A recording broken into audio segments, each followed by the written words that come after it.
سلام، امیدوارم حالتون خوب باشه. اینجا هوش زمینه و من قراره به شما در این فیلم آموزش بدم چگونه NDVI رو محاسبه بکنیم در نرم افزار ArcGIS پرو. در اینجا میایم در واقع اون دیتایی که داریم رو باز میکنیم و اضافه میکنیم. من در ابتدا یک توضیح در مورد دیتایی که دارم استفاده میکنم بگم. من در اینجا از تصویر ماهواره سنتینل 2 دارم استفاده میکنم. چرای استفاده از سنتینل 2 اینه که هم رایگانه، هم از سال 2013 به بعد در واقع تصویر داره و اینکه رزولوشن 10 متری داره و من در اینجا دارم از پروداکت ایش استفاده میکنم که تصحیحات رادیومتریکی و اتمسفری روش اعمال شده و دیگه نیازی نیست ما بیایم این تصحیحات رو انجام بدیم. فایل وقتی دانلود میکنید و آنزیپ میکنید همچنین در واقع فولدرهایی رو مشاهده خواهید کرد که اگه بخواین به صورت RGB بیاد به نمایش بذاره تصویر رو، شما این فایل که پسوند XML داره رو میتونید باز بکنید. ولی چون ما اینجا میخوایم روی باندها بیایم محاسبه انجام بدیم و شاخص NDVI رو استخراج بکنیم، باید باند رو اد بکنیم یا اضافه بکنیم. من این مسیر رو میرم. اینجا شما ایمیج دیتا رو که دیدید بازش بکنید، 3 تا در واقع فولدر میبینید که باندها رو اومده به صورت 10 متری، 20 متری و 60 متری دسته‌بندی کرده. در واقع این رزولوشن باندهای سنتینل 2 هست که هم 10 متری داره، هم 20 متری داره، هم 60 متری داره. من 10 متریش رو باز میکنم. ما برای در واقع استفاده جهت استخراج NDVI 2 تا باند B8 و B4، یعنی باند 8 و باند 4 تصویر سنتینل 2 رو نیاز داریم. پس من B8 رو B4 رو سلکت میکنم و اوکی میزنم که به محیط کاریمون اضافه بشه. من از قبل مرزهای سیاسی بخش‌های کشور رو اد کردم و در اینجا میخوام این 2 تا باند رو بر اساس مرز سیاسی بخش رفسنجان بیام برش بزنم. برای اینکه تنها بخش رفسنجان رو انتخاب بکنیم، اینجا من ابزار سلکت رو استفاده میکنم و روی بخش رفسنجان کلیک میکنم که انتخاب بشه.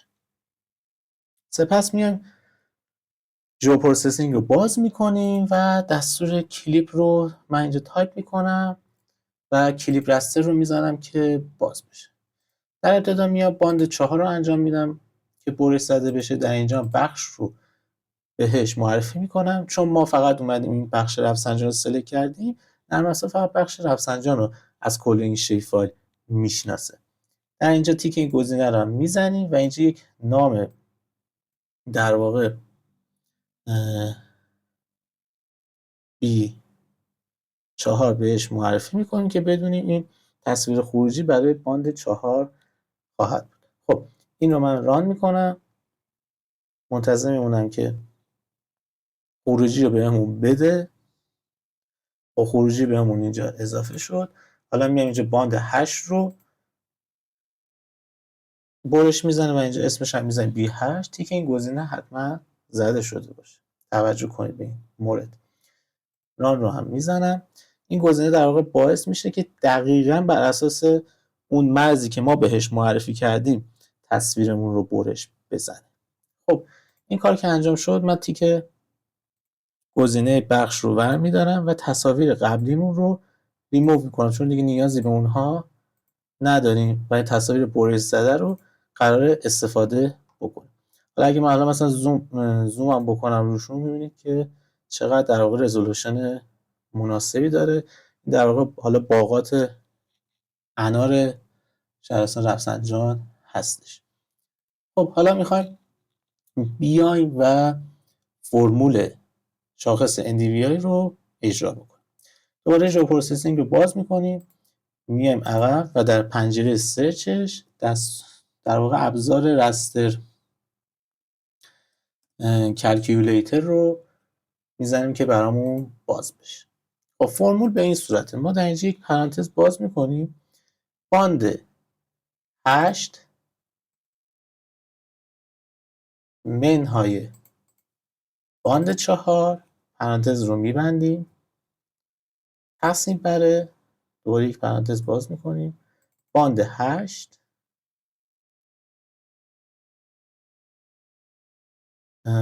در واقع به اضافه باند 4 و پرانتز رو میبندیم. پس فرمولش شد باند 8 منهای باند 4 تقسیم بر باند 8 به اضافه باند 4. فقط باید داخل پرانتز قرار بگیره که درست انجام بشه. اینجا اسمش رو هم NDVI من قرار میدم و ران رو میزنم، ببینیم که تصویر خروجی به چه شکل خواهد شد. خب تصویر خروجیمون اومد برامون. من این پنجره رو میبندم. همونطور که میبینید باغات و زمینای کشاورزی بارزسازی شدن، یعنی مشخص شدن، یعنی در واقع شاخص NDVI میاد همین کارو میکنه.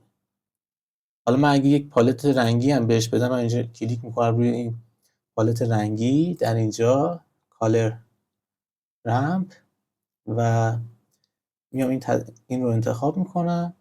خب این گزینه رو میزنم که برعکس بشه، یا در واقع پوشش گیاهی سبز نشون بده و مابقی مناطق رو حالا قرمز و نارنجی نمایش بده. شاخص NDVI در واقع یک مقداری بین -1 تا مثبت 1 هست. مقادیر منفیش آب هستن، مقادیری که نزدیک 0 هستن خاک برهنه رو در نمایش میدن و از اونجا به بعد هر چقدر که مقدارش بالاتر باشه در واقع داره نشون میده که گیاه چقدر سبزه، گیاه چقدر سالم و فعال هست، چقدر تراکم گیاهی بالا هست و همچنین چقدر کلروفیل داره اون گیاه. پس هر چقدر مقدار NDVI بالاتر باشه ما گیاه سالمتری داریم، تراکم پوشش گیاهی بیشتری داریم و اون گیاه در واقع بیمار یا دچار تنش نیستش. و همونطور که میبینیم ما اینجا مقدارمون بین -1/100 تا در واقع -0.5 و این باغای ما اینجا به صورت کامل در واقع نشون داده میشه. حالا من این تصویر اگه مقایسه کنیم همونطور که میبینید باغات و پوشش گیاهی به خوبی بارزسازی شدن. امیدوارم که این آموزش براتون مفید واقع شده باشه. لایک و کامنت فراموشتون نشه.